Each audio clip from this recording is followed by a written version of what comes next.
Semarang yang biasanya dikenal sebagai kota yang tenang dan ramah, mendadak diguncang kabar mengerikan. Sejak beberapa bulan terakhir, sejumlah janda muda di berbagai sudut kota tiba-tiba hilang tanpa jejak. Mereka bukan orang asing bagi warga. Ada yang penjual sayur di Pasar Johar, ada pula yang tinggal di gang kecil dekat kota lama. Semua dikenal ramah, pekerja keras, dan tak punya musuh. Namun satu persatu, mereka lenyap begitu saja, seolah ditelan bumi. Awalnya, orang hanya berbisik-bisik, mungkin merantau, kata sebagian warga. Ada juga yang menduga mereka kabur karena masalah pribadi. Namun desas-desus itu berubah jadi teror ketika muncul gosip yang lebih mengerikan. Warung sate legendaris dekat Simpang 5 yang setiap malam dipenuhi pengunjung diduga tidak lagi menyajikan daging kambing atau ayam, melainkan daging manusia. Kabar itu pertama kali menyebar lewat obrolan di warung kopi. Ada pelanggan yang merasa sate di sana berbeda, dagingnya terlalu empuk, terlalu gurih, tidak seperti sate biasanya. Awalnya hanya dianggap gurauan, tetapi ketika seorang pengunjung bersumpah menemukan potongan daging dengan serat aneh, warga mulai gelisah. Jangan-jangan sate itu, bisik mereka sambil menahan bulu kuduk yang berdiri. Semarang yang biasanya penuh canda tawa malam hari, kini berubah. Jalanan yang ramai di sekitar Simpang 5 terasa lebih mencekam. Lampu neon warung-warung masih berkelip, suara pedagang masih terdengar. Tapi di balik keramaian itu, ada rasa takut yang menyusup pelan-pelan. Warga mulai curiga pada setiap hidangan yang mereka makan. Mulai takut melangkah keluar malam hari. Dan mulai saling memperingatkan anak-anak muda agar tidak nongkrong terlalu larut. Pertanyaan besar pun muncul di benak semua orang. Siapa yang bertanggung jawab? Benarkah sate yang selama ini mereka santap adalah daging manusia? Dan jika benar, berapa banyak korban yang sudah jatuh tanpa disadari? Semarang, kota yang akrab dengan senyum ramah, kini berdiri di ambang mimpi buruk. Malam-malamnya tak lagi terasa hangat, melainkan dihantui aroma sate yang tiba-tiba berubah menakutkan. Malam itu Semarang baru saja diguyur hujan deras. Jalan-jalan di sekitar Pasar Johar masih basah, berkilat oleh pantulan lampu jalan. Aroma tanah bercampur sisa hujan masih terasa segar. Di sebuah gang kecil dekat pasar, seorang perempuan paruh baya bernama Murni berjalan pelan sambil membawa tas belanja kain. Sehari-hari, Murni dikenal sebagai penjual kue basah. Setiap pagi, ia berangkat ke pasar lebih dulu daripada pedagang lain. Senyumnya hangat, suaranya lembut, dan setiap orang yang membeli dagangannya merasa dekat dengannya, seperti keluarga sendiri. Namun di balik kesederhanaan itu, hidup Murni tidak mudah. Ia sudah lama menjanda sejak suaminya meninggal dalam kecelakaan kerja di pelabuhan Tanjung Emas. Anak sematawayangnya merantau ke Kalimantan, jarang pulang. Meski begitu, Murni tetap tegar. Ia tidak suka merepotkan orang lain. Rezekinya ia kumpulkan dari hasil menjual kue, cukup untuk makan sehari-hari dan membayar sewa rumah petak kecil di gang sempit itu. Malam itu, setelah membereskan baki-baki kue yang tidak habis, Murni berjalan menuju kios langganannya untuk membeli teh kering dan gula. Sudah menjadi kebiasaannya. Kalau tidak ditemani secangkir teh hangat sebelum tidur, rasanya ada yang kurang. Begitu katanya pada tetangga. Ia menutup pintu rumah rapat-rapat, lalu melangkah keluar dengan langkah tenang. Gang yang dilewatinya basah dan sepi. Hanya terdengar suara tetesan air dari talang rumah dan sesekali gonggongan anjing. Beberapa kali motor lewat, tapi segera menghilang di ujung jalan. Murni menggenggam tas belanjanya erat, berusaha mengingatkan diri sendiri untuk tidak lama-lama. Besok harus bangun sebelum subuh, gumamnya pelan. Namun saat memasuki tikungan gelap dekat pohon mangga tua, suasana mendadak berubah. Lampu jalan yang biasanya menyala redup malam itu padam total. Hanya ada bayangan hitam pekat. Jantung Murni berdegup lebih cepat. Dari kejauhan terdengar suara aneh seperti besi bergesekan dengan aspal, suara benda diseret. Ia berhenti sejenak, menajamkan telinga. Siapa itu? Panggilnya dengan hati-hati. Tidak ada jawaban, hanya keheningan. Murni mencoba menenangkan diri. Mungkin cuma ember jatuh, pikirnya. Ia mempercepat langkah, namun perasaan tidak enak semakin kuat. Begitu sampai di ujung gang, matanya menangkap bayangan seseorang berdiri diam di bawah pohon. Tubuhnya tegap, wajahnya samar tertutup gelap. Orang itu tidak bergerak, hanya berdiri tegak seakan menunggu. "Permisi, mau lewat," ucap Murni lirih. Suaranya bergetar. Orang itu menoleh sedikit, lalu melangkah perlahan ke arahnya. Langkahnya pelan, tapi mantap. Murni panik. Ia mundur selangkah, berniat berteriak. Namun tiba-tiba sesuatu dari belakang menyergap. Kain kasar menutup mulutnya. Aroma menyengat menusuk hidung. Pandangannya berkunang-kunang. Suara jantungnya terdengar keras di telinga. Lalu semuanya gelap. Keesokan paginya, tetangga heran. Rumah Murni masih terkunci dari luar. Tidak ada asap dapur. Tidak ada suara aktivitas seperti biasanya. Di pasar Johar, orang-orang bertanya-tanya, kenapa Murni tidak muncul menjajakan kue. Seorang pedagang berkata, dia itu rajin, tidak pernah absen. Kalau tidak ada, pasti ada sesuatu. Anzero. Kabar itu sampai ke telinga Bayu, wartawan muda dari harian Semarang Pos. Saat itu ia sedang duduk di warung kopi, mencatat berita kecil untuk edisi esok hari. Naluri jurnalistiknya langsung terusik. Hilangnya seorang janda parubaya di kota sebesar Semarang bukan hal biasa. Ia mulai bertanya pada orang-orang. Seorang pemuda ronda menceritakan bahwa semalam mereka menemukan sapu tangan di gang dekat rumah Murni. Sapu tangan itu basah oleh embun, dan di sudutnya ada noda merah menyerupai darah. Kami takut, Mas. Jangan-jangan ada yang mencelakai dia, ucapnya dengan suara bergetar. Kabar itu menyebar cepat. Di pasar, di terminal, di warung kopi, semua orang memperbincangkan Murni. Ada yang bilang ia diculik, ada yang menduga ia kabur, bahkan ada yang bersumpah melihat bayangan hitam mengikuti langkahnya. Warga mulai cemas. Hilangnya Murni bukan sekadar kejadian kecil, melainkan awal dari sesuatu yang lebih gelap. Bayu menuliskan semuanya di buku catatannya. Di dalam hati, ia yakin kasus ini bukan hanya soal orang hilang. Ada rahasia besar yang sedang bersembunyi di baliknya. Dan ia bertekad untuk mengungkapnya, meski harus melawan ketakutan yang mulai menjalar di seluruh kota. Bayu duduk di bangku kayu warung kopi kecil dekat pasar Johar, rokok kretek mengepul di tangannya. Pikirannya masih dipenuhi wajah Murni yang ramah, yang kini hilang tanpa jejak. Malam sebelumnya, ia sudah mendengar banyak bisikan warga. Dan semakin dalam ia mendengar, semakin jelas bahwa ini bukan kasus biasa. Hilangnya Murni seakan membuka pintu menuju misteri yang lebih besar. Bayu bukan wartawan terkenal. Ia baru beberapa tahun menekuni dunia jurnalistik di koran lokal Semarang Pos. Namun ia punya satu sifat yang membuatnya disegani rekan kerja. Ia tidak mudah puas dengan jawaban singkat. Setiap desas-desus baginya adalah pintu masuk menuju kebenaran. Pagi itu, Bayu mulai berkeliling. Pertama ia mendatangi rumah Murni. Pintu masih terkunci dari luar, jendela tertutup rapat. Seorang tetangga tua menyapanya dari beranda. Mas Bayu, kalau soal Bu Murni, saya juga bingung. Semalam saya dengar suara gaduh sebentar, lalu sepi. Saya pikir cuma anak-anak main petasan. Bayu mencatat cepat, lalu menanyakan apakah ada orang asing yang terlihat. Sang tetangga hanya menggeleng. Di ujung gang, ia bertemu dengan pemuda ronda yang semalam menemukan sapu tangan. Mereka menunjukkan benda itu. Kain putih dengan sudut bernoda merah kecoklatan. Bayu menatapnya lama. Kalau benar ini darah, maka jelas Murni tidak sekadar pergi begitu saja. Ia menyimpan catatan itu dengan hati-hati. Siang harinya, Bayu melanjutkan penyelidikan ke pasar. Di sana, obrolan tentang Murni sudah seperti arus deras. Seorang ibu penjual sayur berbisik padanya. Saya dengar, Bu Murni sering pulang malam, lewat gang sepi. Katanya ada bayangan hitam yang mengikuti dari jauh. Yang lain menimpali, itu cuma gosip. Mungkin dia pergi ke rumah anaknya di Kalimantan. Namun wajah mereka tetap menunjukkan rasa takut. Bayu semakin yakin ada sesuatu yang ganjil. Hilangnya Murni hanyalah puncak dari gunung es. Ia menyalakan rekaman suara di ponselnya, merekam percakapan warga untuk bahan liputan. Sore itu, ia singgah di warung kopi dekat Simpang 5. Tempat itu ramai, penuh suara tawa dan dentingan gelas. Namun di salah satu meja, dua orang pria berbisik-bisik dengan nada serius. Bayu memasang telinga. Kau tahu, warung sate Pak Darmo itu aneh. Dagangnya tidak pernah habis. Dagingnya lembut sekali, tidak seperti kambing biasa. Pria satunya menimpali. Jangan bilang-bilang, tapi aku merasa sate itu bukan daging hewan. Rasanya berbeda. Kalimat itu membuat jantung Bayu berdegup kencang. Ia menyalakan rokok, pura-pura santai, namun catatannya semakin penuh dengan tanda tanya. Hilangnya Murni, sapu tangan berdarah, dan gosip tentang warung sate semuanya seakan terhubung. Malam mulai turun. Lampu neon di jalanan menyala.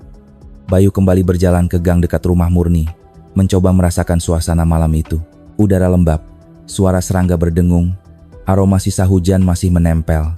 Ia berdiri di bawah pohon mangga tua tempat Murni terakhir terlihat. Apa yang sebenarnya terjadi di sini? Gumamnya pelan. Tiba-tiba, seorang pemuda ronda menghampirinya dengan wajah cemas. Mas, jangan terlalu lama di sini. Kami sering lihat bayangan lewat cepat, tapi begitu dikejar hilang, seperti bukan manusia.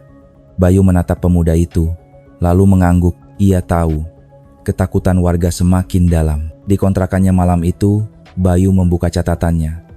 Satu halaman penuh dengan nama-nama, gosip, dan tanda tanya besar. Ia menghela napas panjang. Ini bukan hanya tentang orang hilang. Ini tentang sesuatu yang jauh lebih gelap. Dalam hatinya, ia sadar satu hal. Jalannya ke depan tidak akan mudah. Tapi ia sudah terlanjur melangkah. Dan setiap langkah akan semakin mendekatkannya pada kebenaran yang mungkin lebih mengerikan dari yang bisa ia bayangkan. Di jantung kota Semarang, tepat di dekat kawasan Simpang 5, berdiri sebuah warung sate sederhana yang tak pernah sepi pengunjung. Namanya Warung Sate Pak Darmo. Dari luar, warung itu tampak biasa saja. Bangku kayu berjajar, lampu bohlam kuning menggantung rendah, dan asap sate mengepul ke udara, menguar aroma gurih yang selalu membuat orang lapar meski baru saja makan. Sudah puluhan tahun Pak Darmo berjualan di tempat itu. Lelaki paruh baya dengan perawakan gemuk dan wajah ramah ini dikenal murah senyum. Tangannya cekatan menusukkan potongan daging ke tusuk bambu sambil mengipas sate di atas bara. Ia kerap bercanda dengan pelanggan, membuat suasana warung selalu hangat. Bagi banyak orang, makan sate di Warung Darmo seperti sebuah ritual. Belum sah main ke Semarang kalau belum mampir ke sana. Namun belakangan, ada bisikan-bisikan aneh di antara pelanggan. Beberapa merasa sate itu terlalu empuk, teksturnya berbeda dari daging kambing atau ayam biasanya. Ada yang diam-diam merasa curiga, ada pula yang justru semakin ketagihan. Pokoknya sate di sini tidak ada lawannya. Entah bumbunya atau dagingnya, selalu bikin nagih, ujar seorang pelanggan tetap sambil menyeka keringat di dahinya. Bayu, yang sejak awal mencurigai ada kaitan antara hilangnya Murni dan gosip tentang warung sate ini, memutuskan datang langsung. Malam itu ia duduk di salah satu meja dekat jalan, memesan seporsi sate ayam dan lontong. Saat tusukan pertama masuk ke mulutnya, ia terdiam. Daging itu begitu lembut, seolah tidak perlu dikunyah. Gurihnya memang luar biasa, terlalu sempurna untuk ukuran sate biasa. Bayu berusaha menjaga ekspresi agar tidak terlihat aneh, tapi di dalam hatinya, ia merasakan sesuatu yang janggal. Di meja sebelah, seorang perempuan muda tiba-tiba menyingkap tusukan sate yang hampir habis dimakannya. Wajahnya mendadak pucat. Ia berbisik pada temannya. Lihat ini, uratnya aneh sekali.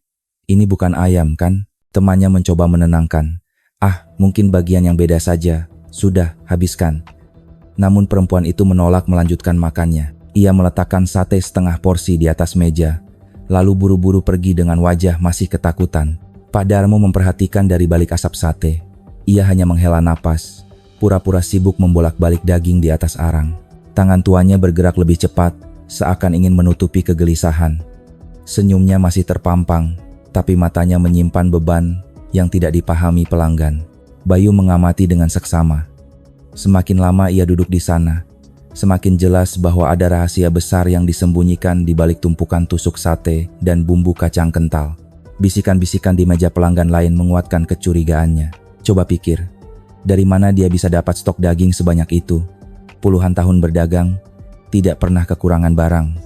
Aneh, kan? Kata seorang pria tua sambil menundukkan suara. Bayu mencatat cepat di bukunya.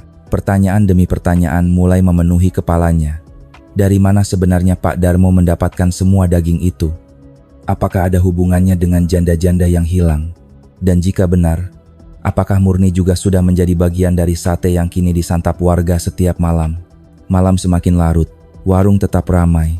Tawa pelanggan masih terdengar, seolah tidak ada yang perlu dicemaskan.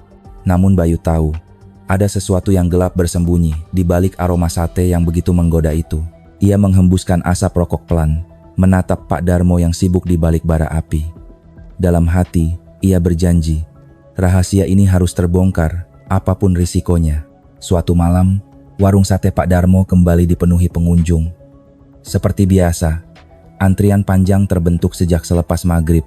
Para pegawai kantoran, mahasiswa, hingga keluarga kecil rela menunggu demi mencicipi sate legendaris itu. Asap sate membubung, aroma kacang panggang menyebar ke udara, membuat perut siapapun mendadak lapar. Di salah satu meja, seorang pemuda bernama Rahmat bersama pacarnya memesan sate kambing. Mereka tertawa ringan, sesekali berfoto dengan ponsel untuk diunggah ke media sosial. Namun ketika Rahmat menggigit potongan sate ketiganya, ia tiba-tiba berhenti. Alisnya mengernyit. "Sayang, coba lihat ini," ucapnya pelan sambil menunjuk potongan daging ditusuk bambu. Pacarnya mendekat. Wajahnya berubah pucat. Potongan daging itu terlihat berbeda. Seratnya tidak menyerupai kambing, juga bukan ayam. Warnanya lebih pucat dengan urat-urat halus yang aneh. "Astaga, ini bukan daging biasa," bisiknya dengan suara gemetar. Rahmat mendadak kehilangan selera makan. Ia meletakkan piring, wajahnya penuh kebingungan. Sejenak mereka hanya saling pandang, lalu buru-buru berdiri meninggalkan warung. Namun sebelum pergi, Rahmat mengambil foto potongan sate itu dengan ponselnya. "Kalau ini benar yang saya pikirkan, orang-orang harus tahu," gumamnya. Tak butuh waktu lama, foto itu menyebar luas di media sosial. Awalnya banyak yang menertawakan. "Ah, paling cuma hoax," komentar sebagian netizen. Namun ada juga yang merasa merinding. "Serius, saya juga merasa sate di sana beda banget. Jangan-jangan benar," tulis yang lain. Gosip itu berkembang cepat, lebih cepat dari asap sate yang mengepul setiap malam. Dari warung kopi, pasar, hingga kantor kelurahan, semua orang membicarakan hal yang sama. Benarkah sate Pak Darmo tidak sepenuhnya berasal dari daging hewan? Apakah benar ada manusia yang dijadikan sate? Bayu yang sedang menyusun catatan liputannya membaca kabar viral itu di ponselnya. Foto potongan daging aneh yang diunggah Rahmat membuat bulu kuduknya berdiri. Ia menatap layar lama, lalu menutup ponsel dengan napas berat. Ini bukan lagi sekadar gosip. Ini sudah menjadi teror yang nyata, pikirnya. Namun meski gosip makin liar, warung sate Pak Darmo tetap ramai. Anehnya, sebagian pelanggan justru semakin penasaran. Ada yang datang hanya untuk membuktikan sendiri. Ada pula yang berbisik-bisik di meja sambil memandangi tusukan sate dengan perasaan campur aduk. Setengah takut, setengah tergoda. Pak Darmo sendiri mencoba tetap tenang. Setiap ada pelanggan yang menyinggung gosip itu, ia hanya tertawa kecut. "Ah, jangan percaya kabar bohong. Daging saya halal semua, jelas asal-usulnya," katanya lantang. Namun semakin ia membantah, semakin banyak warga yang curiga. Bayu memutuskan kembali datang malam itu. Bukan untuk makan, tapi untuk mengamati. Ia duduk di sudut warung, mencatat setiap reaksi pelanggan. Matanya tidak lepas dari gerak-gerik Pak Darmo. Dari cara lelaki tua itu mengipas sate hingga caranya menghindari tatapan orang. Semakin lama Bayu mengamati, semakin yakin ada sesuatu yang tidak beres. Ketika malam semakin larut, Bayu keluar dari warung dengan hati berat. Suara tawa pelanggan masih terdengar, tapi di telinganya, semua itu terdengar seperti bisikan ketakutan yang ditutup-tutupi. Ia berjalan menyusuri jalan basah, menuju kontrakan sambil menyalakan rokok. Kalau gosip ini benar, berapa banyak orang yang sudah tanpa sadar makan daging manusia, gumamnya. Dan dalam hatinya, Bayu tahu, ini hanyalah awal dari mimpi buruk yang jauh lebih besar. Malam itu, suasana di sekitar Simpang 5 berbeda dari biasanya. Lampu jalan memang tetap terang, warung-warung kopi masih ramai, tetapi ada ketegangan yang terasa di udara. Di kejauhan, beberapa mobil polisi berhenti diam-diam tidak jauh dari warung sate Pak Darmo. Dari dalam, beberapa petugas berseragam sipil turun, dipimpin langsung oleh Komisaris Jaya, Kepala Unit Reskrim Polrestabes Semarang. "Semua siap?" tanya Jaya dengan suara pelan namun tegas. Para anggota mengangguk. Warung Pak Darmo malam itu seperti biasa, penuh sesak oleh pelanggan. Aroma sate yang dibakar menari di udara. Tawa dan obrolan bercampur dengan suara kipas arang. Tidak ada yang menyangka bahwa sebentar lagi, tempat itu akan menjadi pusat perhatian seluruh kota. Komisaris Jaya melangkah masuk dengan tenang. Para pelanggan menoleh, beberapa heran melihat polisi berseragam lengkap. "Pak Darmo," ucapnya dengan nada datar, "kami mendapat laporan serius tentang warung ini. Mohon kerjasamanya." Wayah Pak Darmo seketika pucat. Keringat bercucuran. Bukan hanya karena panasnya bara api. Namun ia berusaha tersenyum, pura-pura tenang. "Silakan Pak, semua daging saya jelas asal-usulnya." "Tidak ada yang aneh," jawabnya, meski suaranya bergetar. Pemeriksaan pun dimulai. Petugas memeriksa meja, kulkas penyimpanan, dan dapur. Awalnya semua terlihat normal. Potongan daging disusun rapi, bumbu kacang dalam panci besar, tusukan bambu siap dipanggang.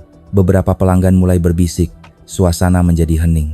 Namun ketika salah seorang anggota polisi mendekati sebuah pintu kecil di samping warung, detak jantung semua orang seolah berhenti. Pintu kayu itu terkunci rapat dengan gembok berkarat. "Pak Darmo, kunci pintu ini ada di mana?" tanya seorang petugas. Pak Darmo terdiam. Tangannya gemetar. Itu hanya gudang biasa," katanya terbata-bata. Komisaris Jaya memberi isyarat. Gembok pun dibuka paksa. Begitu pintu terbuka, aroma busuk langsung menyeruak, menusuk hidung siapapun yang berada di dekatnya. Beberapa pelanggan menutup mulut dengan tangan, sebagian mundur ketakutan. Di dalam ruangan sempit itu, polisi menemukan beberapa karung plastik besar. Dengan hati-hati, salah seorang petugas membuka karung pertama. Seketika suasana menjadi kacau. Di dalamnya bukan potongan daging hewan, melainkan potongan tubuh manusia. Ada tangan, kaki, bahkan tulang-tulang bercampur darah kering yang menempel di karung. "Ya Allah!" desis seorang petugas dengan suara bergetar. Teriakan histeris pecah dari para pelanggan. Beberapa berlari keluar warung, ada yang menangis, bahkan ada yang muntah di tempat. Kota Semarang, yang sebelumnya hanya mendengar gosip samar, kini menyaksikan kenyataan paling mengerikan. Pak Darmo langsung ditangkap di tempat. Ia tidak melawan, tubuhnya gemetar, wajahnya tertutup kedua tangan. Saya tidak bunuh siapa-siapa," ucapnya lirih. "Saya cuma masak apa yang dikirim ke saya." Kalimat itu membuat suasana semakin mencekam. Polisi saling berpandangan, sadar bahwa kasus ini jauh lebih besar daripada sekadar seorang tukang sate. Jika benar Darmo tidak membunuh, maka ada pihak lain yang memasok daging manusia itu. Berita penggerebekan menyebar cepat. Dalam hitungan jam, warga berkerumun di sekitar warung. Ada yang marah, ada yang menangis, ada pula yang menatap kosong sambil mengguncang kepala, tak percaya bahwa sate yang mereka nikmati mungkin berasal dari tubuh manusia. Bayu, yang mengikuti jalannya penggerebekan dari kejauhan, menulis dengan tangan gemetar. Ia bukan lagi sekadar wartawan, tapi saksi mata tragedi besar yang akan dikenang bertahun-tahun. Pandangannya sempat terhenti pada seorang ibu paruh baya yang menjerit. Anakku hilang 3 bulan lalu, jangan-jangan dia." Tubuh ibu itu jatuh lemas, ditopang warga sekitar. Malam itu, Semarang tidak lagi sama. Bau sate yang biasanya menenangkan kini berubah menjadi aroma horor yang menghantui setiap orang. Di ruang interogasi Polrestabes Semarang, suasana begitu tegang. Lampu neon putih menyinari meja besi, menciptakan bayangan tajam di wajah Pak Darmo. Lelaki itu duduk dengan tangan terikat di depan, wajahnya pucat, matanya sembab seolah baru habis menangis. Di seberangnya, Komisaris Jaya menatap tajam, mencoba menembus setiap kata yang mungkin keluar dari mulut lelaki tua itu. "Pak Darmo," ucapnya tegas, "kami menemukan karung berisi potongan tubuh manusia di gudang warung Anda. Jelaskan, dari mana asal daging itu?" Pak Darmo menghela napas berat. Suaranya parau. "Saya tidak tahu, Pak. Saya tidak tahu. Saya hanya tukang sate. Saya tidak pernah membunuh siapapun." Tangannya gemetar. Ia menunduk, tak berani menatap mata polisi. "Kalau begitu, siapa yang memasok daging itu?" desak Jaya. Sejenak hening. Ruangan terasa pengap. Pak Darmo mengguncang kepala, lalu berkata dengan suara bergetar, "Setiap malam ada orang yang datang. Mereka menaruh kotak besar di depan warung. Kadang supir, kadang orang berbeda. Semua memakai masker, jaket, topi. Saya tidak pernah melihat wajah mereka jelas." Beberapa petugas yang ikut mendengar saling berpandangan. Jawaban itu justru membuka lebih banyak pertanyaan daripada memberi kejelasan. Komisaris Jaya mencondongkan tubuh. "Anda tidak pernah curiga, tidak pernah bertanya, ini daging apa?" Pak Darmo memejamkan mata, air matanya menetes. "Awalnya saya kira itu daging kambing. Rasanya memang berbeda, lebih lembut, lebih gurih. Tapi saya tidak berani menolak. Waktu saya coba buang salah satu kotak, besoknya ada orang datang mengancam. Mereka bilang, kalau saya berhenti keluarga saya akan celaka. Saya takut, Pak. Saya takut." Suasana ruangan menjadi hening. Para polisi menahan napas mendengar pengakuan itu. Bayu, yang ikut menyaksikan interogasi dari balik kaca satu arah, mencatat dengan tangan gemetar, Ia bisa merasakan ketakutan tulus di wajah Pak Darmo. Lelaki itu mungkin bersalah karena menyajikan sate dari daging manusia, tapi jelas bukan dia dalang utama. Komisaris Jaya menekan lagi. Siapa orang yang mengancam itu? Apa Anda tahu namanya? Pak Darmo menatap kosong ke arah meja. Bibirnya bergetar. Mereka menyebut satu nama, Dr. Hendra. Saya tidak pernah berurusan langsung. Tapi beberapa tahun lalu, seorang dokter datang membeli sate dalam jumlah besar. Dia bilang, mulai sekarang, stok daging Anda tidak akan pernah habis. Sejak saat itu, kiriman misterius itu datang setiap malam. Nama itu membuat bulu kuduk semua orang berdiri. Dokter Hendra bukan orang asing. Ia dokter forensik terkenal di salah satu rumah sakit besar Semarang. Sering muncul di televisi lokal saat ada kasus besar. Dihormati karena kepintaran dan kedekatannya dengan aparat. Komisaris Jaya menghela napas dalam. Ia tahu, jika benar nama itu terlibat, maka kasus ini bukan lagi sekadar soal warung sate. Ini menyangkut jaringan lebih besar, mungkin melibatkan orang-orang berkuasa. Sementara itu, di luar ruang interogasi, Bayu merasa dadanya sesak. Nama Hendra tidak asing di telinganya. Ia pernah menulis liputan singkat tentang dokter itu, sosok cerdas, ramah, dan berwibawa. Sulit membayangkan orang seperti itu bisa terhubung dengan karung berisi potongan tubuh manusia. Namun justru karena posisinya sebagai dokter forensik, segalanya menjadi masuk akal. Siapa yang paling mudah mendapatkan akses pada tubuh manusia tanpa menimbulkan curiga? Seorang dokter. Pak Darmo menunduk, suaranya makin lirih. Saya hanya masak, Pak. Tolong percaya, saya tidak pernah bunuh siapapun. Saya hanya ingin warung saya tetap jalan. Saya takut mati. Saya takut kehilangan segalanya. Saya tidak punya pilihan lain. Air matanya jatuh membasahi meja besi. Komisaris Jaya menutup buku catatan dengan wajah tegang. Baiklah Darmo, Anda tetap salah karena memberi makan ratusan orang dengan daging manusia. Tapi saya yakin Anda bukan pelaku utama. Mulai sekarang, fokus kami bukan hanya pada Anda, tapi pada jaringan di balik ini semua. Di balik kaca, Bayu meremas pensilnya erat-erat. Ia tahu satu hal. Jejak menuju kebenaran semakin jelas, dan semua mengarah pada sosok yang tak terbayangkan Dr. Hendra. Malam semakin larut ketika interogasi Pak Darmo selesai. Ruangan itu masih dipenuhi hawa pengap, bercampur bau keringat dan ketegangan. Komisaris Jaya keluar dari ruang interogasi dengan wajah tegang. Dari balik kaca satu arah, Bayu yang sejak tadi mencatat, segera menghampirinya. Pak, nama itu, Hendra. Apa benar yang saya dengar? Tanya Bayu pelan, seolah khawatir suaranya bisa terdengar oleh tembok. Komisaris Jaya mengangguk perlahan. Ya, Darmo menyebut seorang dokter forensik, Dr. Hendra. Bayu terdiam. Nama itu membuat pikirannya berputar. Ia pernah menulis profil singkat tentang dokter ini. Sosok yang kerap muncul di televisi lokal ketika ada kasus kriminal besar. Wajahnya tampak berwibawa. Tutur katanya tenang, membuatnya dihormati banyak orang. Tak sedikit mahasiswa kedokteran menjadikannya panutan.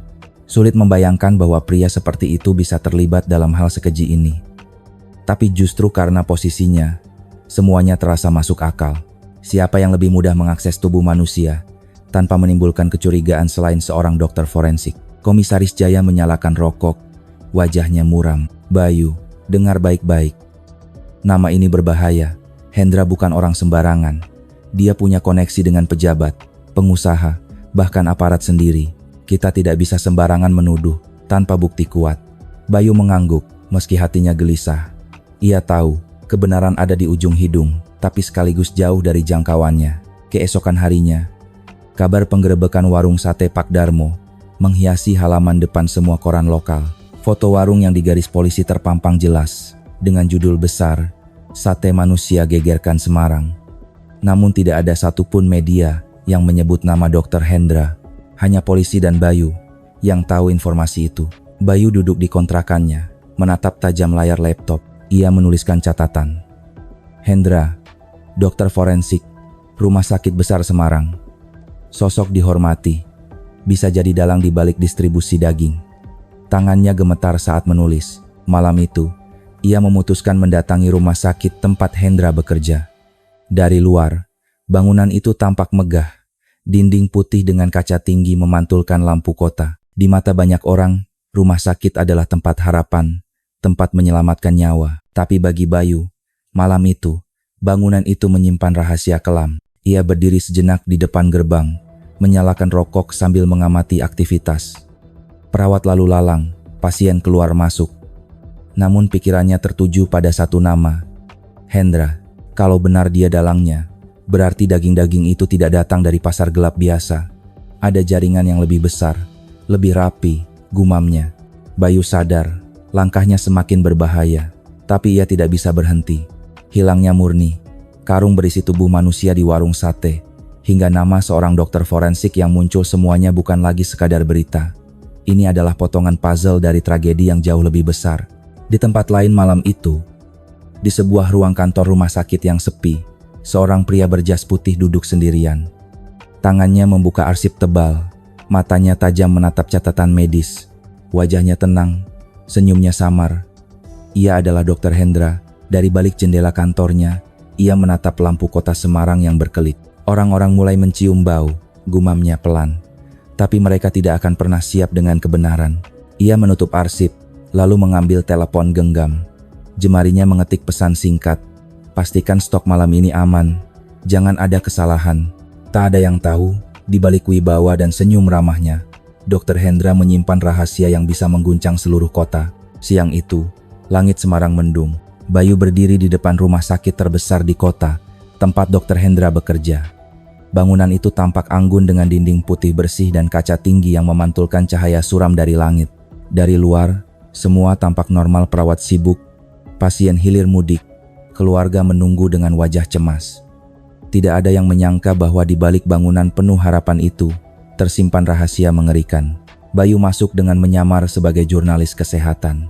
Ia membawa map biru, kemeja rapi, dan senyum tipis yang meyakinkan.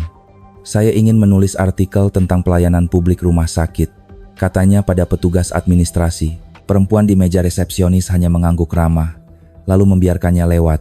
Dengan langkah hati-hati, Bayu menyusuri lorong rumah sakit. Ia berpura-pura mencatat hal-hal kecil, jadwal dokter, daftar ruangan, bahkan nomor telepon yang terpampang di dinding. Namun matanya tidak pernah lepas dari satu tujuan, menemukan jejak yang bisa menghubungkan Dr. Hendra dengan misteri daging manusia. Di papan jadwal dokter, ia melihat nama itu tertera jelas, Dr. Hendra Wibisono, forensik anatomi patologi. Jadwalnya padat, tapi ada catatan kecil di bawahnya yang membuat Bayu berhenti. Akses ruang bawah tanah, izin khusus. Ruang bawah tanah, gumamnya pelan. Seorang pegawai administrasi yang berdiri di dekatnya menoleh. Oh, itu ruang khusus laboratorium. Tidak sembarang orang bisa masuk, Mas. Bahkan staf biasa tidak boleh, katanya ringan. Lalu kembali sibuk dengan berkas. Kalimat itu justru membuat bulu kuduk Bayu merinding. Ia tahu, di sanalah rahasia besar mungkin disembunyikan. Malam harinya, Bayu kembali ke rumah sakit dengan penyamaran berbeda.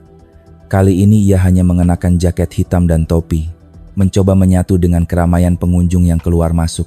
Ia duduk di lorong sepi dekat ruang forensik, berpura-pura mengetik di laptop.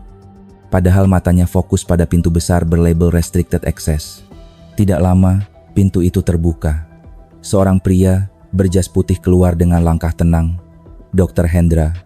Wajahnya berwibawa, senyumnya ramah saat menyapa seorang perawat. Namun Bayu melihat sesuatu yang ganjil. Dua petugas keamanan mengiringinya, bukan seperti pengawal, tapi seperti penjaga yang memastikan ia tetap tak terganggu. Hendra melangkah ke arah pintu restricted access. Sebelum pintu otomatis menutup, Bayu sempat melihat dengan jelas. Sebuah troli besar ditarik masuk. Di atasnya ada kantong jenazah hitam. Bercak darah masih terlihat samar di sisinya. Napas Bayu tercekat. Astaga, jangan-jangan, pikirnya. Ia menunggu sampai situasi sepi, lalu mendekati pintu itu. Tangannya mencoba gagang pintu, namun terkunci rapat. Ia menempelkan telinga ke permukaan logam dingin. Dari dalam, terdengar suara mesin berdengung, bunyi logam beradu, dan samar-samar bau anyir besi bercampur daging segar. Bayu mundur pelan, tubuhnya bergetar. Tidak ada lagi keraguan. Di balik pintu itu, ada sesuatu yang tidak boleh diketahui publik. Ia segera keluar dari rumah sakit, menyalakan rokok dengan tangan gemetar. Asapnya terasa getir di tenggorokan. Dalam hati, ia tahu satu hal. Ia telah menemukan pintu menuju kebenaran. Tapi setiap langkah selanjutnya bisa berarti maut. Di kejauhan, Lampu-lampu kota Semarang berkelip indah. Namun bagi Bayu, malam itu terasa gelap, seakan seluruh kota sedang menutup mata pada rahasia kelam yang bersembunyi di bawah tanah. Malam itu, hujan turun rintik-rintik di atas Semarang. Bayu kembali ke rumah sakit dengan tekad bulat. Kali ini, ia tidak sekadar mengamati dari jauh.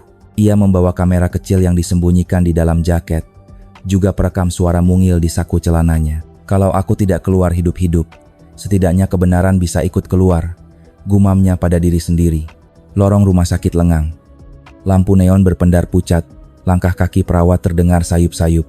Bayu berjalan pelan mendekati pintu restricted access yang semalam ia lihat. Pintu itu tampak tenang, dingin, seperti mulut rahasia besar yang menunggu untuk dibuka. Namun sebelum ia sempat mendekat, sebuah suara berat terdengar dari belakang. "Sedang apa kau di sini?" Bayu menoleh cepat. Dua petugas keamanan berdiri tegak. Tubuh mereka kekar, tatapan mata tajam. Bayu mencoba tersenyum gugup. "Ah, saya cuma tersesat. Cari jalan keluar." Petugas itu tidak menjawab, hanya mendekat selangkah demi selangkah. Tangan mereka meraih lengan Bayu dengan kuat. "Kau bukan pasien, dan jelas bukan staf." Bayu berusaha melepaskan diri, tapi cengkeraman tangan mereka seperti besi. Kamera kecil di jaketnya hampir terjatuh. "Lepaskan, saya wartawan. Saya punya hak," teriaknya. Namun sebelum kalimatnya selesai, sebuah kain basah menutup mulutnya. Aroma menyengat menusuk hidung, pandangannya berkunang-kunang. Suara hujan di luar semakin jauh, detak jantungnya memekakkan telinga. Lalu gelap. Saat Bayu membuka mata, ia merasakan udara dingin yang berbeda. Bukan lagi lorong rumah sakit, melainkan ruang bawah tanah dengan dinding baja mengilap. Lampu neon berderet di atas, menyinari lorong panjang yang terasa seperti neraka putih. Bau obat-obatan bercampur dengan aroma anyir membuat perutnya mual. Tangannya terikat, tubuhnya digiring oleh dua petugas keamanan tadi. Langkah mereka mantap, menyeret Bayu melewati lorong yang dipenuhi pintu-pintu besi. Dari balik kaca tebal di sisi lorong, Bayu melihat sesuatu yang membuat darahnya membeku.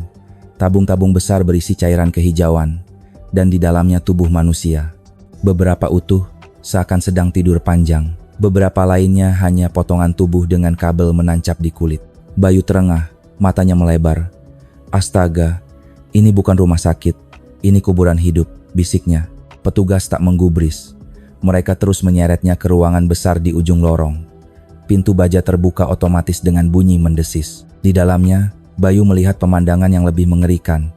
Meja operasi berlapis baja, kantong-kantong jenazah menumpuk di sudut, dan foto-foto korban hilang tertempel di dinding seperti arsip. Wajah-wajah yang dikenalnya dari berita. Dan di antaranya, ada foto Murni. Air mata Bayu menetes. Semua kecurigaannya terbukti benar. Dari balik bayangan, suara langkah sepatu bergema. Seorang pria berjas putih masuk dengan tenang. Wajahnya teduh, senyumnya kecil, matanya tajam. "Dr. Hendra."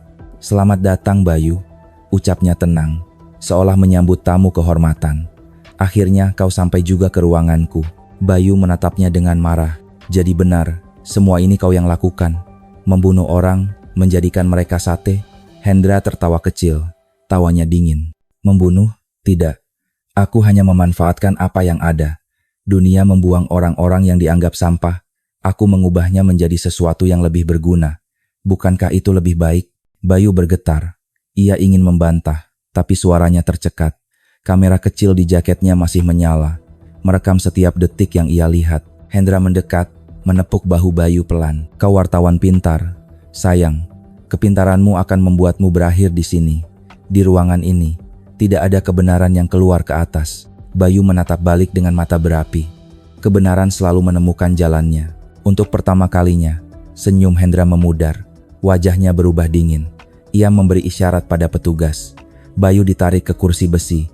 Tangannya diikat kuat. Hendra mengambil pisau bedah dari meja, mengangkatnya di bawah cahaya lampu. "Kau akan menjadi saksi terakhir sebelum aku mengubah dunia." Bayu terikat kuat di kursi besi. Napasnya berat, dadanya naik turun. Matanya terus menyapu ruangan dingin itu, mencari celah untuk bertahan hidup. Di hadapannya, Dr. Hendra berdiri tenang, mengenakan jas lab putih yang masih rapi. Seakan-akan ia baru selesai mengajar mahasiswa, bukan berdiri di tengah ruangan penuh mayat. "Bayu," Ucap Hendra dengan suara rendah namun jelas. Kau selalu menulis tentang kebenaran, tapi pernahkah kau bertanya, apakah masyarakat benar-benar siap menerima kebenaran? Bayu menatapnya tajam. Kebenaran memang pahit, tapi itu satu-satunya jalan agar dunia tidak tenggelam dalam kebohongan. Hendra tersenyum miring. Itulah bedanya aku dan kau. Aku tidak percaya pada kebohongan atau kebenaran. Aku percaya pada ilmu. Ia berbalik, lalu berjalan ke arah sebuah meja operasi. Di atas meja, ada seorang wanita muda terbaring dengan tubuh terikat. Matanya terpejam, bibirnya kering, selang-selang menempel di lengannya. Bayu tercekat. Dia masih hidup. Hendra mengangguk ringan. Ya, dia subjek berikutnya. Aku menyebutnya proyek Genesis. Tujuannya sederhana, membuktikan bahwa tubuh manusia bisa diolah, dimodifikasi, bahkan dimanfaatkan tanpa batas. Organ-organ yang kalian buang sia-sia, aku jadikan komoditas. Daging yang kalian anggap tabu, aku ubah jadi santapan yang membuat orang ketagihan. Bayu meronta, berusaha melepaskan ikatan di kursinya. Kau gila, itu manusia, bukan bahan percobaan. Hendra tertawa kecil. Manusia, Bayu, apa bedanya dengan sapi atau kambing? Kalian makan daging hewan tanpa rasa bersalah. Aku hanya menggeser garisnya sedikit lebih jauh. Dan lihatlah, ia memberi isyarat pada salah satu asistennya. Pria berbadan besar itu menekan tombol di dinding. Tiba-tiba, kaca tebal di sisi ruangan terbuka, memperlihatkan deretan tabung besar berisi cairan hijau. Di dalamnya, tubuh-tubuh manusia melayang. Beberapa masih bernapas lemah, dengan mata terbuka samar. Ada pula yang hanya tinggal potongan. Organ dipisah-pisahkan dengan kode. Bayu menahan napas, matanya panas. Ia hampir tak sanggup melihat. Ya Tuhan, bisiknya. Hendra mendekat ke salah satu tabung. Ia menempelkan telapak tangannya ke kaca, menatap tubuh yang masih bernapas di dalamnya. Mereka ini bukti bahwa ilmuku berhasil. Tubuh manusia tidak harus mati sia-sia. Mereka bisa terus dimanfaatkan untuk obat, untuk eksperimen, bahkan untuk makanan. Bayu muak. Kau monster. Hendra menoleh. Senyum tipisnya kembali muncul. Monster? Atau hanya manusia yang lebih jujur daripada kalian semua? Ia lalu melangkah ke meja operasi. Tangannya meraih pisau bedah, mengangkatnya tinggi di bawah cahaya lampu. Malam ini Bayu, kau akan melihat dengan mata kepalamu bagaimana aku mengubah dunia. Aku akan tunjukkan prosesnya, tahap demi tahap. Dan kau akan mengerti bahwa aku tidak gila. Aku seorang ilmuwan. Wanita di meja operasi menggeliat lemah. Matanya terbuka sedikit. Air mata jatuh membasahi pipi. Bayu menjerit. Hentikan, jangan lakukan itu. Namun dua petugas keamanan menahan tubuh Bayu tetap terikat. Suaranya hanya memantul di ruangan dingin itu. Hendra mulai menggoreskan pisau kecil di lengan wanita itu. Darah segar menetes ke wadah kaca di bawahnya. Dengan wajah datar, ia berkata, darah manusia lebih murni daripada hewan apapun. Dengan teknik khusus, ia bisa jadi dasar nutrisi baru. Bayangkan, satu tubuh bisa memberi makan ratusan orang. Bayu hampir muntah mendengarnya. Kamera kecil di jaketnya masih merekam setiap detik. Dalam hatinya ia berdoa, semoga ada cara agar rekaman ini bisa keluar, meski dirinya mungkin tidak akan selamat. Hendra menoleh kembali padanya. Perhatikan baik-baik Bayu. Ini bukan akhir perjalananmu, ini awal dari pemahaman. Jika kau bertahan cukup lama, mungkin aku akan menjadikanmu asistenku. Kau akan menulis bukan untuk publik, tapi untuk sejarah. Untuk membuktikan bahwa aku benar. Bayu menggertakkan gigi. Aku tidak akan pernah jadi bagian dari kegilaanmu. Hendra hanya tersenyum tipis. Kau akan berubah pikiran. Semua orang akhirnya berubah. Ai. Dan malam itu, Bayu menyaksikan langsung, dengan mata yang tak berkedip, bagaimana seorang dokter yang dihormati kota ini melakukan eksperimen paling mengerikan, eksperimen yang akan menghantui hidupnya selamanya. Suara mesin berdengung memenuhi lorong bawah tanah. Bayu masih terikat di kursi besi, matanya merah menahan amarah sekaligus putus asa. Di hadapannya, dokter data, Hendra sibuk mencatat hasil percobaan sambil tersenyum tipis, seakan ia sedang mengajar di kelas. Namun di atas permukaan tanah, di balik gudang tua yang menjadi pintu masuk rahasia, pasukan polisi sudah bersiap. Komisaris Jaya berdiri paling depan, pistol di tangan, wajahnya tegang. Ingat, target utama kita adalah menyelamatkan Sandera dan menangkap Dr. Hendra. Jangan sampai ada korban sipil, ucapnya lantang. Para anggota mengangguk. Dengan senjata lengkap, mereka menyusup ke dalam. Lorong-lorong gelap bergema oleh langkah sepatu mereka. Bau obat kimia bercampur darah menyengat hidung. Suasana mencekam, seakan setiap sudut menyimpan jebakan. Hati-hati, tempat ini seperti labirin, bisik salah satu anggota. Di ruang eksperimen, Bayu mendengar suara samar dari kejauhan, suara hentakan pintu baja dan teriakan singkat. Matanya melebar. Polisi, gumamnya dengan suara serak. Hendra juga mendengar. Senyumnya hilang. Ia menoleh kedua petugas keamanannya. Cepat, hentikan mereka. Jangan biarkan satupun masuk ke sini. Olah, dua pria kekar itu segera keluar, membawa senjata tajam dan senapan laras pendek. Sirene alarm meraung. Lampu merah berkedip, membuat ruangan bawah tanah berubah seperti neraka. Polisi mulai bentrok dengan anak buah Hendra di lorong sempit. Suara tembakan memecah udara, peluru berpantulan di dinding baja. Beberapa polisi berhasil melumpuhkan penjaga, namun perlawanan sengit membuat mereka harus bergerak hati-hati. Komisaris Jaya melangkah cepat di depan, matanya tajam. Ia tahu Bayu berada di dalam. Setiap detik terlambat bisa berarti nyawa rekannya melayang. Di ruang eksperimen, Hendra semakin gelisah. Ia mendekat ke Bayu, menempelkan pisau bedah di lehernya. Jika mereka masuk, kau akan jadi korban pertama, ucapnya dingin. Bayu menatap balik tanpa gentar. Mereka akan datang, Hendra. Kau tidak bisa bersembunyi selamanya. Hendra menyeringai, tapi matanya berkilat marah. Kau terlalu percaya pada hukum. Kau lupa, aku punya banyak orang di atas sana. Bahkan jika aku tertangkap malam ini, esok aku bisa bebas. Pintu baja ruangan akhirnya digedor keras. Polisi, turunkan senjata, teriak suara lantang. Brak, pintu terbuka paksa. Asap mengepul, pasukan polisi masuk dengan senjata terarah. Komisaris Jaya berada paling depan, wajahnya dingin. Hendra, lepaskan Bayu, sekarang juga. Hendra mundur selangkah, pisaunya masih menempel di leher Bayu. Jaya, selalu datang di saat yang tepat, tapi kali ini kau sudah terlambat. Now, beberapa detik terasa seperti jam. Senjata polisi menodong, jari-jari siap menekan pelatuk. Bayu menahan napas, merasakan dinginnya pisau di kulitnya. Tiba-tiba, Bayu mengerahkan sisa tenaganya. Ia menendang meja di depannya hingga terbalik. Benda-benda pecah berhamburan, mengalihkan perhatian. Dalam kekacauan itu, Komisaris Jaya memberi isyarat. Api, dor, dor. Suara tembakan menggema. Salah satu peluru mengenai tangan Hendra, membuat pisaunya terlepas. Bayu langsung ditarik jatuh ke lantai oleh salah seorang anggota polisi. Hendra berteriak marah, menekan tombol kecil di sakunya. Sirene baru berbunyi, dan dinding ruangan berguncang. Kalian pikir menang? Tidak, ini baru awal, teriaknya sambil melarikan diri ke pintu rahasia di belakang. Polisi buru-buru mengejar, tapi lorong bercabang membuat Hendra berhasil menghilang dalam kegelapan. Sementara itu, Bayu terbaring lemah, tangannya masih terikat. Komisaris Jaya berjongkok di sisinya, melepas ikatan dengan cepat. Kau baik-baik saja? Tanyanya. Bayu mengangguk dengan napas terengah. Rekamannya ada di sakuku. Semua yang kulihat terekam. Jaya meraih kamera kecil dari jaket Bayu, lalu menatap anak buahnya. Amankan, ini bukti utama. Malam itu, laboratorium bawah tanah sebagian berhasil dikuasai polisi. Puluhan tabung berisi tubuh manusia ditemukan. Beberapa korban masih hidup meski lemah, segera dievakuasi ke rumah sakit. Namun satu hal jelas, Dr. Hendra berhasil melarikan diri, dan bayangan teror masih menggantung di atas kota Semarang. Lorong bawah tanah itu masih bergema oleh suara tembakan dan teriakan. Polisi berusaha mengamankan para korban, sementara Bayu duduk bersandar di dinding baja. Tubuhnya lemas tapi matanya tetap awas. Ia tahu satu hal, Dr. Hendra belum selesai. Di ujung lorong, sebuah pintu rahasia menutup dengan bunyi berat.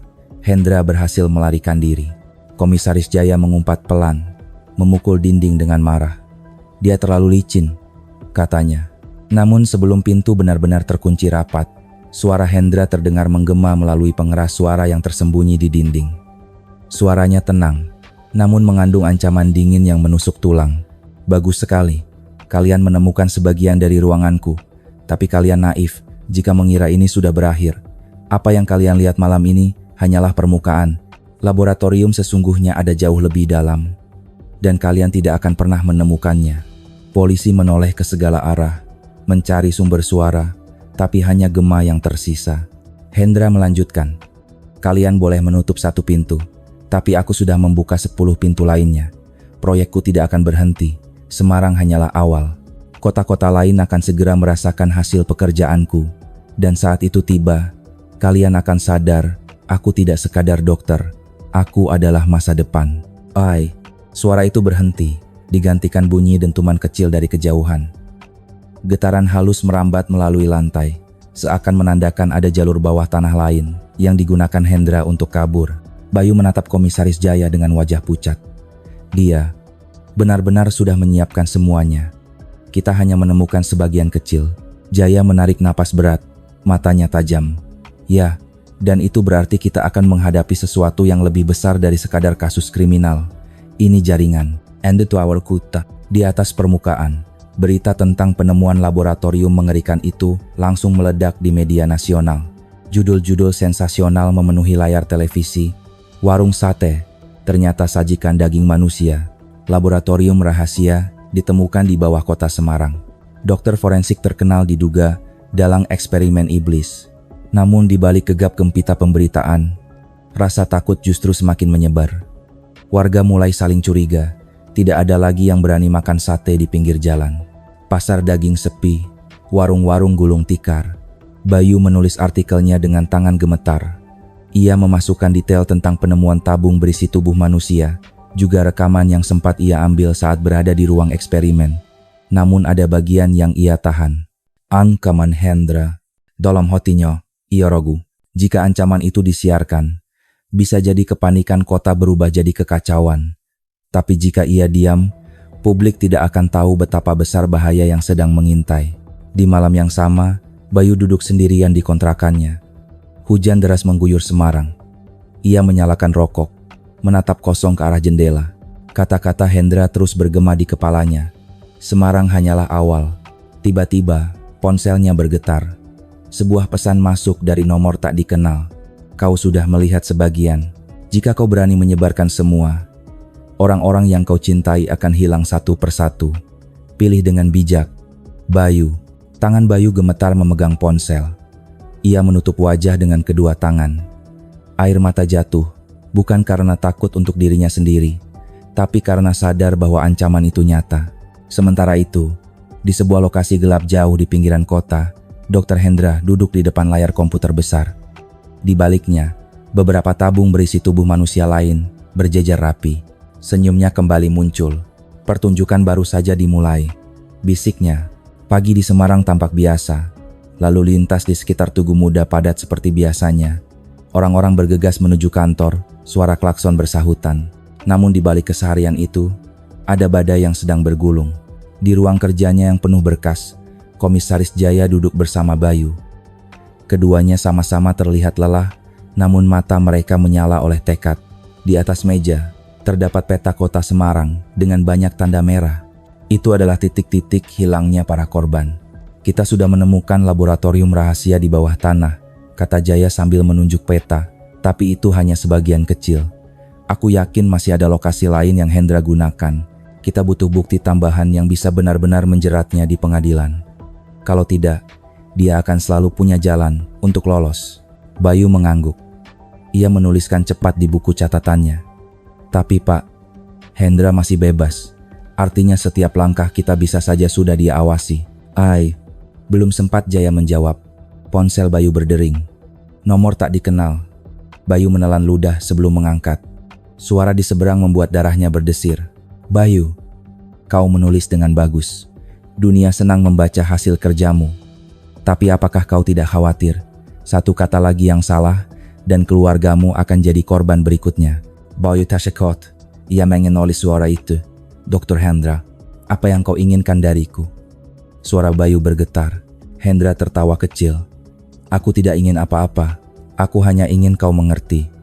Semua ini bukan sekadar kejahatan. Ini adalah penelitian. Dan dalam penelitian, subjek baru selalu dibutuhkan. Telepon terputus. Bayu gemetar, wajahnya pucat. Jaya menepuk bahunya. Kau lihat, dia memang mengawasi kita. Justru itu alasan kita harus lebih cepat. Hari itu mereka bergerak diam-diam.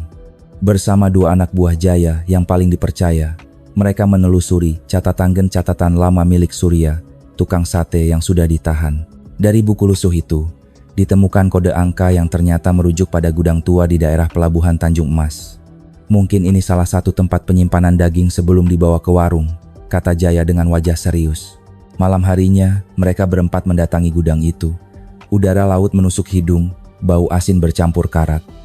Gudang tampak sepi, pintunya berkarat, seakan sudah lama tak digunakan.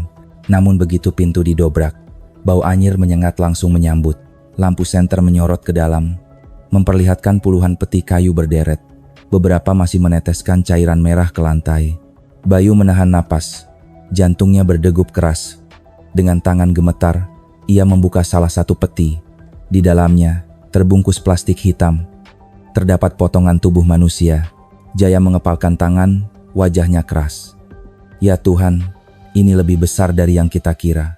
Tiba-tiba, suara peluit nyaring terdengar dari luar. Disusul, langkah-langkah kaki berat mendekat. Cepat sembunyi, bisik salah satu anak buah Jaya. Mereka bersembunyi di balik tumpukan peti. Dari celah kecil, Bayu melihat sekelompok pria berpakaian hitam masuk ke gudang. Mereka membawa senjata tajam, bahkan ada yang membawa senapan rakitan. Pemimpin mereka, seorang pria tinggi dengan wajah ditutupi masker, berkata pelan, "Cepat angkut semua. Dokter tidak mau ada jejak yang tersisa. Besok tempat ini harus kosong." Bayu menelan ludah. Mereka sedang menyaksikan langsung jaringan Hendra bekerja. Namun, salah satu pria tiba-tiba berhenti. Ia menoleh ke arah tumpukan peti. Matanya menyipit, langkahnya perlahan mendekat. Bayu merasakan keringat dingin membasahi punggung. Seketika, Jaya memberi isyarat tangan. Dalam hitungan detik, ia melompat keluar, menodongkan pistol. "Polisi, jangan bergerak." Gudang seketika ricuh. Pria-pria itu berhamburan. Suara tembakan menggema. Bayu ikut berlari keluar. Jantungnya nyaris pecah. Di tengah kekacauan itu, Bayu sempat menoleh. Di pintu gudang, sebuah kamera kecil menyorot ke arah mereka. Lampu indikator merah menyala. Dia merekam kita, teriak Bayu. Jaya menoleh cepat. "Hendra tahu kita ada di sini. Cepat keluar, Bayu. Ini jebakan." Mereka berlari sekuat tenaga menuju mobil, meninggalkan gudang yang kini penuh suara tembakan. Di kejauhan, Bayu melihat sosok samar berdiri di atas gedung kontainer. Jas putih berkibar tertiup angin laut. Meski samar, ia tahu siapa orang itu. Dr. Hendra. Ia tidak menembak, tidak berteriak, hanya berdiri, menatap dengan senyum dingin, seolah berkata, "Aku selalu selangkah lebih maju." Malam itu, Semarang diguyur hujan deras. Jalan-jalan basah berkilau oleh pantulan lampu jalan. Di sebuah rumah aman di pinggiran kota, Bayu duduk dengan wajah letih. Di tangannya, ada kartu memori berisi rekaman laboratorium rahasia, gudang penuh mayat, hingga aktivitas jaringan Hendra di pelabuhan. Semua bukti sudah terkumpul. Komisaris Jaya masuk ke ruangan, membawa map coklat. Wajahnya keras. "Bayu, kita sudah cukup. Besok pagi kita serahkan semua bukti ini ke pusat. Media juga sudah siap. Hendra tidak bisa lagi bersembunyi." Namun Bayu menggeleng pelan. "Pak, kita berurusan dengan orang yang selalu satu langkah di depan. Saya takut begitu bukti ini keluar, dia akan balas dengan cara yang lebih kejam." Belum sempat Jaya menjawab, suara ledakan keras mengguncang rumah aman. Lampu padam, kaca jendela pecah. Pasukan bersenjata masuk menerobos, menembakkan peluru membabi buta. Bayu dan Jaya merunduk, membalas dengan senjata seadanya. Di antara asap dan teriakan, terdengar suara yang mereka kenal. Tenang, namun mengiris hati. "Bayu, Jaya, kalian memang gigih, tapi ini akhirnya." Sosok tinggi dengan jas putih muncul di ambang pintu, ditemani dua pria bertubuh besar. Lampu kilat dari senjata membuat wajahnya terlihat jelas. "Dr. Hendra." Bayu berdiri dengan tubuh gemetar, pistolnya terarah. "Semua orang akan tahu siapa kau sebenarnya. Semua bukti sudah ada di tangan kami." Hendra tersenyum miring. "Bukti? Dunia ini tidak peduli pada kebenaran, Bayu. Mereka peduli pada apa yang ingin mereka dengar. Dan aku punya cukup kekuasaan untuk membuat mereka percaya aku korban fitnah." Jaya maju selangkah, menodongkan pistol. "Hendra, kau sudah membunuh puluhan orang tak bersalah. Malam ini, semuanya berakhir. And that, Tawa Hendra terdengar di tengah gemuruh hujan. Kau kira aku akan mati di tanganmu? Tidak, komisaris.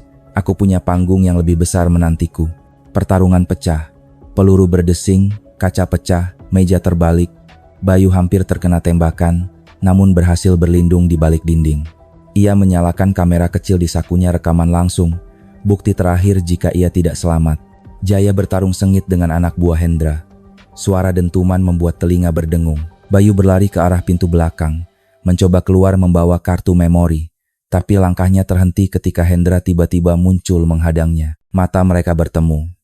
Senyum dingin Hendra membuat bulu kuduk Bayu berdiri. Kau wartawan keras kepala, bisik Hendra, menodongkan pistol ke dada Bayu. Tapi malam ini, cerita hidupmu berhenti di sini. Jantung Bayu berdegup kencang.